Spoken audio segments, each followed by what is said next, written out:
Welcome to our channel. Today we how to manage investment properties with Roofstock. Quick tutorial step by step clearly. To manage investment properties with Roofstock, start by visiting the Roofstock website. Create an account if you haven't already done so. Once logged in, navigate to the dashboard. Here, you will see your investment portfolio. Select the property you want to manage. On the property page, you can review key details such as rent, maintenance costs, and tenant information. To update tenant information, click on the Tenant tab. Enter any changes as needed. For rent management, go to the Rent section. You can set up automatic payments for your tenants. If you need to handle maintenance requests, find the Maintenance tab. This section allows you to review current requests. You can assign tasks to your preferred vendors directly from this page.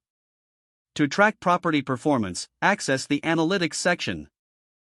Here, you will find insights on rental income and expenses. To communicate with your property manager, use the messaging feature. This allows for real-time updates and discussions. Consider reviewing your investment strategy regularly.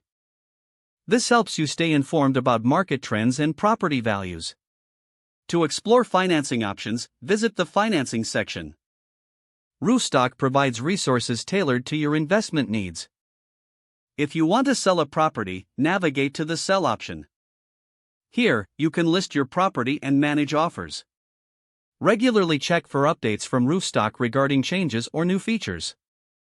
With these steps, you can effectively manage your investment properties using Roofstock. If the page does not load, refresh the browser or try again in a private or incognito window. Make sure you are using the correct email address, then retype it carefully to avoid small typos. If your password is not accepted, use the Reset option and create a new strong password you can remember. Don't forget to like this video and subscribe to our channel for more step-by-step tech guides.